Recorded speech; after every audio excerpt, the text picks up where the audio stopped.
자, 오늘은 우리 교회에 이 등록하신 분들에게 성경책을 선물로 드렸잖아요. 우리 교회에 등록 교인이 되신 여러분들을 진심으로 사랑하고 축복합니다. 네. 자, 그런데요, 교회에 등록하신 것이 정말로 축하받을 일이지만 그것보다 더 축하받을 일은 따로 있습니다. 예. 뭐가 더 축하받을 일일까요? 예, 그것은 바로 예수님을 구세주와 주님으로 믿고 진짜 하나님의 자녀가 되는 것입니다.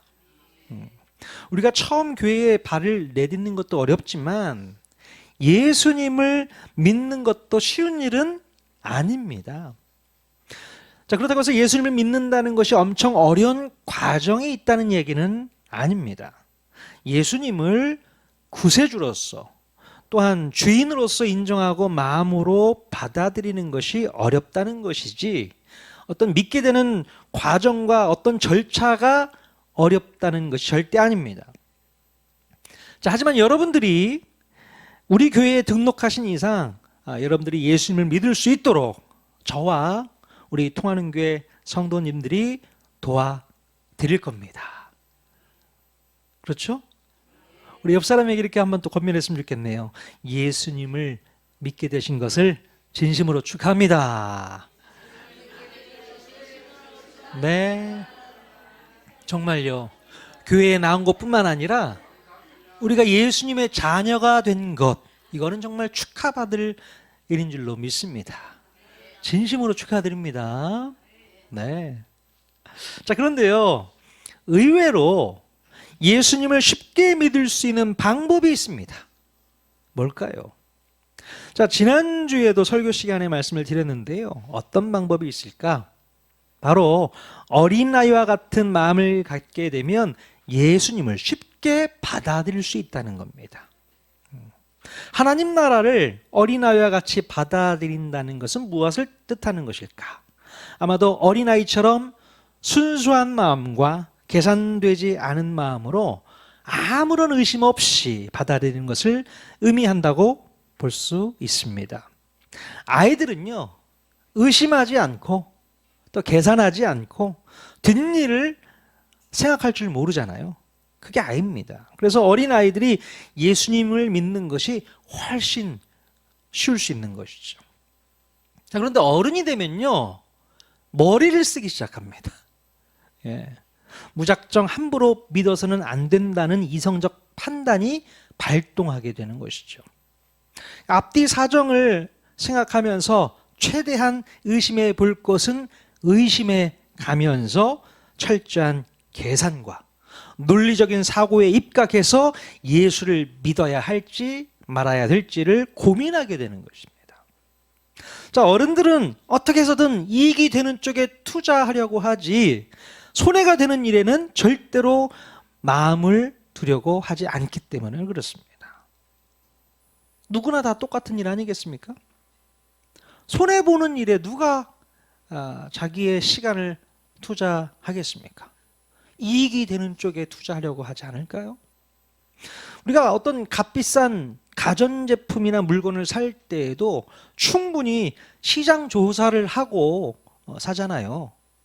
야, 이 물건은 여기서 사니까 훨씬 더 가격이 저렴한데 또 이 물건을 살 때는 가격이 비싸긴 하지만 기능이 뛰어난데 알아볼 거 알아보고 또 오래 쓸 수 있는 물건인지 생각해 보고 어떤 게 합당한 것인지 고민해 보고 나서 구매를 결정하는 거잖아요.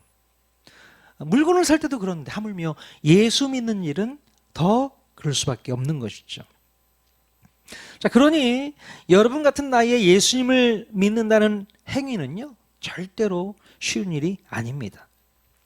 마음속으로 여러 가지 계산을 해봐야 하는 것입니다. 내가 매주 교회에 나와서 예수 믿는 신앙을 갖는 것이 정말로 나에게 남는 장사인가? 아니면 나에게 손해가 되는 장사인가? 심각하게 고민하게 됩니다. 물론 저는 여러분들이 이런 심각한 고민을 하고서 예수님을 믿어야 된다고 생각을 합니다. 저는 여러분들이 덮어놓고 믿는 것은 오히려 잘못될 우려가 있다고 생각을 해요.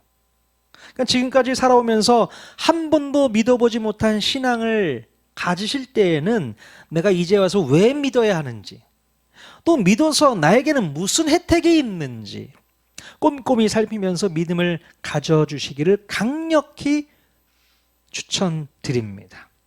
우리가 보험 상품을 하나 가입해도 꼼꼼히 따져보고 결정을 하게 되는데, 하물며 영원한 삶을 결정짓는 믿음을 소유하기로 결단할 때에는 더 많은 고민이 필요하다고 저는 생각을 합니다. 그러니까 덮어놓고 믿지 마십시오. 신앙생활을 할 때에 덮어놓고 믿는 것이 아니라 꼼꼼히 따져가면서 물어볼 거 물어보고 알아가면서 믿는 것이 건강한 신앙생활을 할 수 있는 비결인 줄로 믿습니다. 그게 중요한 거예요. 예. 이 통하는 교회는 정말 건강한 교회인가? 제대로 된 교회인가? 말씀 위에 바로 서 있는 교회인가? 꼼꼼하게 따져보셔야 되는 거예요. 근데 만약 그런 부분이 안 맞는다, 그럼 어떻게 해야 돼요? 당연히 여기는 아닌가 보다라고 생각하는 게 맞는 것이죠. 네. 신앙생활도 마찬가지입니다. 예수님, 세상에는 종교가 많이 있습니다. 저는 예수님을 믿는 것을 종교라고는 생각하지 않지만 수많은 종교 가운데 예수를 믿는다는 것을 내가 선택해야 될 때는 왜 내가 예수를 믿어야 되는가를 고민할 필요가 있는 것이죠. 예, 그게 중요한 겁니다. 자, 어쩌면 오늘 설교 말씀이 여러분의 마음 가운데 고민을 넣어주는 말씀이 아닐까, 저는 그렇게 생각을 해보게 돼요. 오늘 본문 말씀의 에피소드는요, 원래 18절부터 시작이 됩니다. 누가복음 18장 18절 같이 한번 한 목소리로 읽어보도록 하겠습니다. 시작. 어떤 관리가 물어 이르되 선한 선생님이여 내가 무엇을 하여야 영생을 얻으리이까? 네, 어느 날 한 공무원이 예수님을 찾아와서 심각한 질문을 하게 됩니다. 내가 무엇을 하여야 영생을 얻을 수 있습니까? 이런 종교적이고 철학적인 질문을 예수님께 하게 되죠.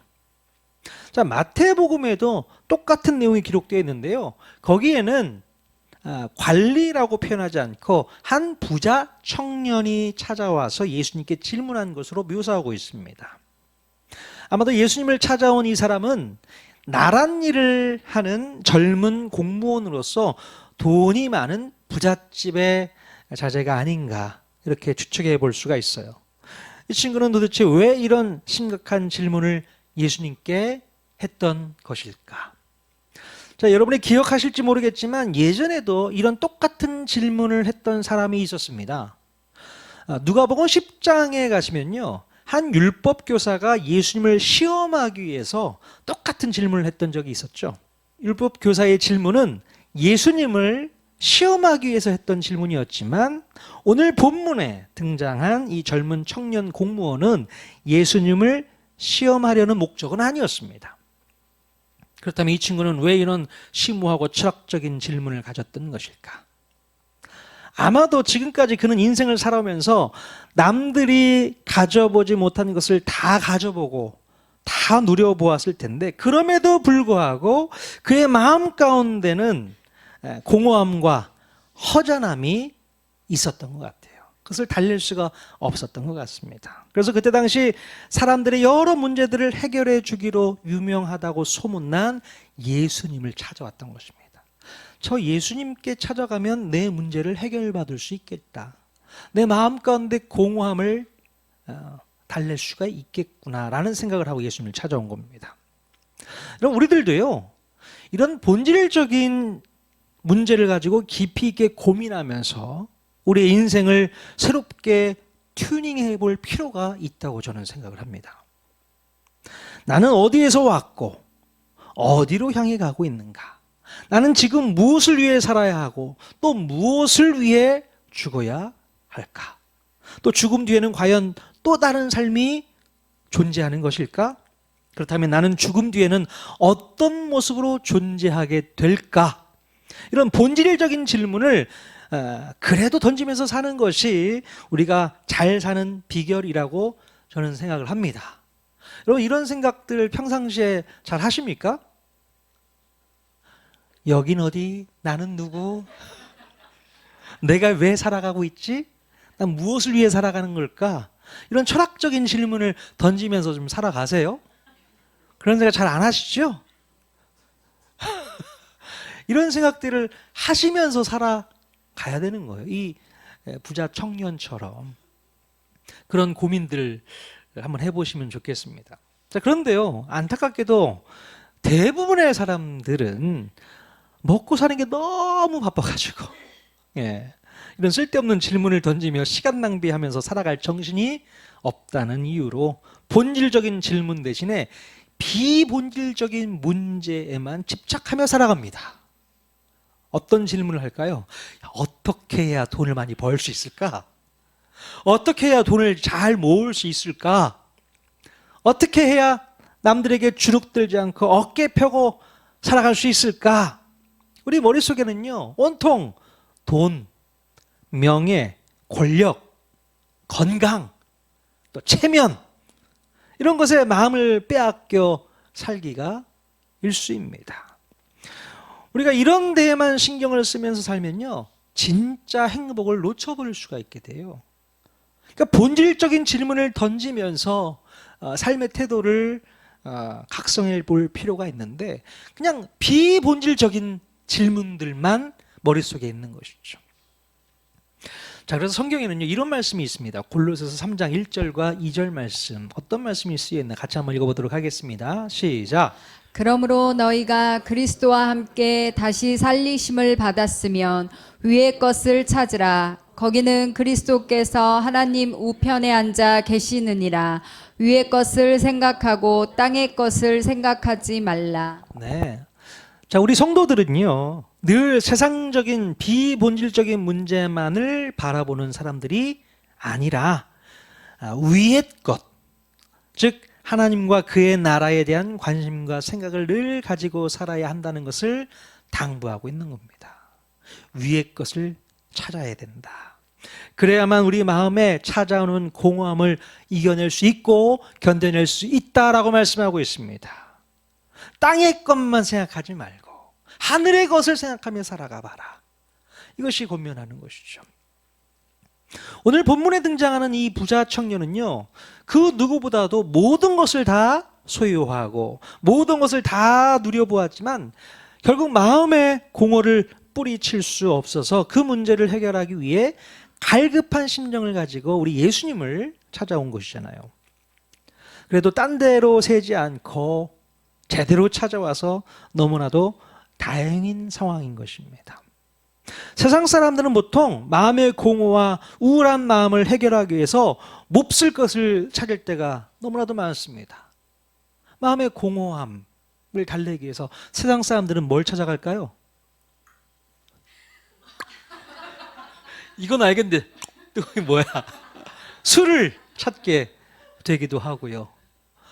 내 마음의 공허함을 달래기 위해서 또 도박을 하기도 하고, 게임을 하기도 하고, 또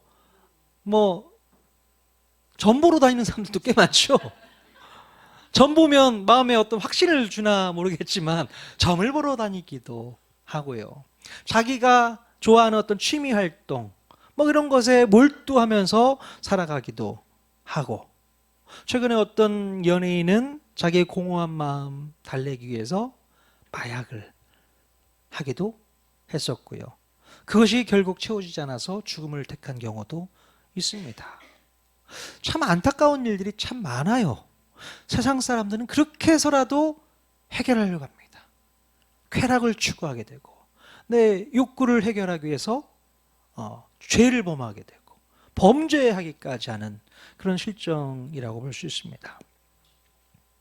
자, 그렇다면 이 돈 많은 젊은 청년이 예수님께 찾아와서 질문을 했을 때에 우리 예수님은 뭐라고 답을 해주셨을까요? 자, 18장 20절 말씀 같이 읽겠습니다. 시작. 내가 계명을 안 하니 간음하지 말라, 살인하지 말라, 도둑질하지 말라, 거짓 증언하지 말라, 내 부모를 공경하라 하였느니라. 네. 자, 한마디로 예수님께서는 그 젊은 청년에게 구약의 율법들을 잘 지켰는지에 대해서 물어보고 있는 것입니다. 그랬더니 이 청년은 내가 어려서부터 모든 율법과 계명을 다 지켜왔다고 자신 있게 대답하는 것을 볼 수 있습니다. 아마도 이 유대 청년은요, 어려서부터 철저하게 구약의 율법을 배워왔고 또한 그 율법을 잘 지켜내기 위해서 무던히도 애쓰지 않았을까 싶습니다. 자, 그런데 예수님께서는 그의 마음을 꿰뚫어 보셨는지 한 가지 부족한 것이 있다라고 말씀하고 있어요. 뭔가 철저히 하나님의 말씀, 율법을 잘 지켰음에도 불구하고 너에게는 부족한 게 있었네. 자, 뭐가 부족하다는 것일까요? 22절 말씀 같이 읽겠습니다. 시작. 내게 아직도 한 가지 부족한 것이 있으니 내게 있는 것을 다 팔아 가난한 자들에게 나눠주라. 그리하면 하늘에서 내게 보화가 있으리라. 그리고 와서 나를 따르라 하시니. 자, 그에게는 뭐가 부족하다는 것입니까? 바로 그가 가지고 있는 물질에 대해서 여전히 자유하지 못하고 가난한 이웃을 위해 나눌 줄 모른다는 지적을 하고 계셨던 겁니다. 이 청년은요, 하나님의 율법과 계명을 누구보다도 잘 지켜왔다고 생각을 했는데 바로 주변 사람들과 이웃들을 사랑하는 마음으로 돌보는 것은 부족했던 것 같아요. 돈을 벌고 모으는 데만 열심을 부렸지 남을 위해서 쓰지는 못했다는 겁니다. 자, 그래서 예수님께서는 이 청년의 약점을 고쳐내고자 가지고 있는 재산을 팔아서 가난한 자들에게 나눠주라고 권면을 하셨던 거예요. 그랬더니 이 청년은 당황을 하면서 심각하게 근심하고 예수님을 떠나게 됩니다. 아무리 생각해봐도 자기가 가지고 있는 재산에 손해를 끼쳐가면서까지 예수님의 말씀에 순종하고 싶은 생각이 있었다는 거예요? 없었다는 거예요? 없었다는 거죠. 이 청년이 맞이하게 된 심각한 고민은 무엇이었습니까? 영생을 얻기 위해서, 즉 구원을 받기 위해서 과연 내가 가지고 있는 물질과 재산을 소비할 수 있겠는가라는 이 딜레마에 빠져버린 겁니다. 하지만 그는 물질적인 손해를 보면서까지 그러고 싶지는 않았던 것 같아요. 그래서 결국 예수님의 말씀을 외면한 채 뒤돌아서 가는 것을 볼 수 있게 됩니다.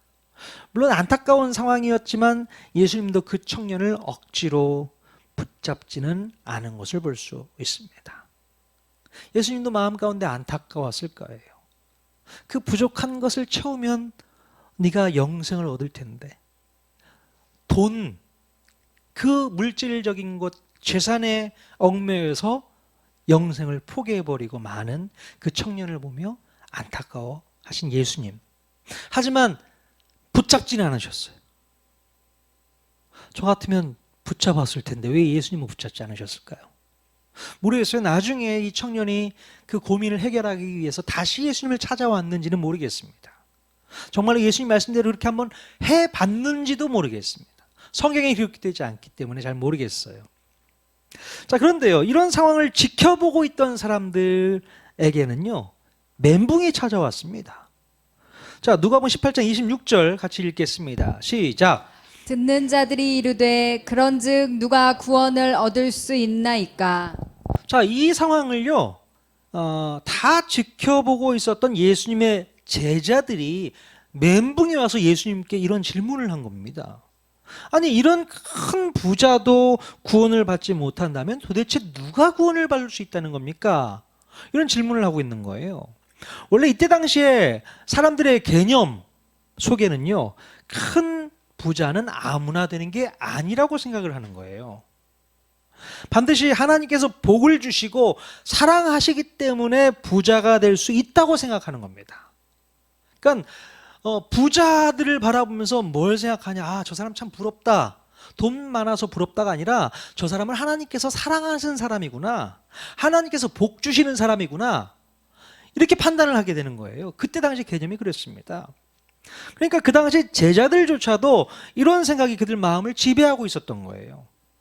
그렇기 때문에 큰 부자 청년이 아무런 칭찬도 받지 못하고 뒤돌아서 가게 된 사건은 제자들에게조차도 큰 충격이 아닐 수 없었던 것입니다. 그래서 예수님께 도대체 그러면 누가 구원을 받을 수 있는 겁니까? 이렇게 질문을 할 수밖에 없는 것이죠. 아니, 하나님의 사랑을 충분히 받았던 저 큰 부자도 구원을 못 받는다면 우리 같은 사람은 어떻게 구원받습니까? 이런 질문이 들 수밖에 없는 것이잖아요. 자, 그러자 예수님께서는 제자들에게 뭐라고 답해 주셨는가? 27절 말씀 또 읽겠습니다. 시작. 이르시되 무릇 사람이 할 수 없는 것을 하나님은 하실 수 있느니라. 네. 예수님께서는 사람이 무엇을 한다고 해서 구원을 받는 것이 아니라고 말씀하고 있는 겁니다. 오직 영적인 구원은 전적으로 하나님 손에 달려 있다고 말씀하는 거예요. 내가 무던히 애쓰고 또 힘쓰고 노력한다고 해서 구원을 받는 것이 절대로 아니라는 겁니다. 아무리 내 스스로가 율법을 잘 지키고 선한 삶을 살았다고 하더라도 그것이 우리를 구원으로 이끌어 주는 것이 절대로 아니라는 겁니다. 이 부자 청년은요, 자기가 충분히 구원 정도는 받을 수 있을 거라고 생각했는지 모르겠어요. 하지만 마음 가운데 공허함은 언제나 있기 때문에 더 확실하게 내가 구원 받은 삶을 살고 있는지를 확인받기 위해서 예수님께 찾아온 것 같은데, 네가 부족하다라고 말 듣고 가니까 얼마나 속이 상했을까요? 그러니까 자기의 노력에 의해서 구원이 이루어지는 건 절대 아니라는 겁니다. 여러분, 이 부자 청년의 문제점이 무엇인지를 우리는 잘 살펴봐야 합니다. 이 청년은 정말로 어떤 문제를 가지고 있었던 것일까요? 자, 이 청년은요, 자기가 만든 나름의 기준을 가지고 있었던 거예요. 어려서부터 율법을 지키면서 신앙생활을 잘 해왔는데 이 정도면 잘하고 있다는 생각을 충분히 했었을 것입니다. 자, 그런데 예수님께서는 다른 기준을 제시하시자 그것을 인정하지 못하고 거절해버렸던 겁니다. 여러분, 내가 만들어서 가지고 있는 기준이 맞는 겁니까? 아니면 예수님께서 제시해 주신 그 기준이 제대로 맞는 겁니까? 어떤 게 맞는 기준이에요? 네. 당연히 내가 가지고 있는 기준이 예수님의 기준에 맞지 않으면 빨리 내가 가지고 있었던 그 기준을 버리고 예수님의 기준을 수용해야 하는 게 맞습니다. 그렇지 않아요? 네가 가지고 있는, 머릿속에 생각하고 있는 그 규정, 기준, 생각들, 이게 잘못됐어. 바꿔. 그러면 바꿔야죠. 예수님의 기준으로 바꿔야 됩니다. 궤도 수정을 해야 되는 거예요. 그게 맞는 거잖아요. 여러분, 내가 지금까지 가지고 있었던 또는 내가 만들어 왔던 삶의 기준과 잣대가 모두 맞다고 생각하는 것은 오만이고 교만입니다. 연세가 많으신 분이면 분일수록 삶의 지혜라고 생각하고 삶의 경험이라고 생각하고 내 머릿속에 가지고 있는 생각들, 이런 것들이 맞다라고 생각하는 경향들이 있습니다. 그렇지 않아요? 이게 맞는 거지, 이게 당연한 거지, 이렇게 해야 되는 거지, 그런 생각이 우리 머릿속에 팽배해 있다는 거죠. 언제든지 내가 틀릴 수 있다는 생각은 잘 못하는 것 같아요. 그래서 우리는 예수님의 기준을 배워야 되는 겁니다. 내 생각은 틀릴 수 있으니 예수님의 기준을 배우자, 말씀을 통해서 알아보자, 이런 생각을 가지고 우리가 도전해야 되는 것입니다. 그럼 사도 바울도요, 예수님을 만나기 전까지는 자기가 정해놓고 살아온 기준이 누구보다도 훌륭하다고 생각하면서 살아왔습니다. 이 사도 바울도 예수님 만나기 전 사울의 삶을 보면요, 자기의 삶은 확실했습니다. 하나님을 사랑하는 마음 가득했어요. 그런데 그것과 반하는 예수 믿는 사람들을 얼마나 핍박했습니까? 그 기준이 자기하고는 안 맞으니까 오히려 핍박하는 쪽으로 갈 수밖에 없었던 것이죠. 자, 그래서 자기가 생각했던 그 기준에 못 미치면 모두 다 적으로 규정하고 제거하거나 핍박하거나 강요하는 것을 서슴지 않습니다. 내가 생각하고 있는 것이 옳다고 여기면 무조건 옳은 것이기 때문에 남의 의견을 들여보거나 이해하려고 하지를 않는다는 거예요. 정말로 정말로 예수님의 마음과 예수님의 기준은 아예 처음부터 생각해 보려고 하지도 않고 내가 지금까지 살아온 패턴대로 내가 지금까지 믿어왔던 신앙의 습관대로 가는 것이 무조건 맞다고 주장하면서 오히려 남들의 모습이 내 기준에 못 미치면 정죄하고 또 판단하고 심판까지 하려고 든다는 것입니다. 여러분, 그렇기 때문에 어린아이와 같이 순수하게 믿는 마음이 필요한 거예요. 우리에게 그런 마음이 필요합니다. 자기 생각과 기준에 맞추려고 하지 않고 오로지 말씀하시는 분에게 전적으로 의지해서 그 말씀을 온전히 따를 수 있는 마음 자세가 언제나 준비되어 있기 때문에 어린아이들은 딱딱하게 굳어있는 어른들보다 믿음을 갖기가 쉬운 겁니다. 그러니까 어른들은 딱딱하게 굳어져 있어요. 부드럽지 않습니다.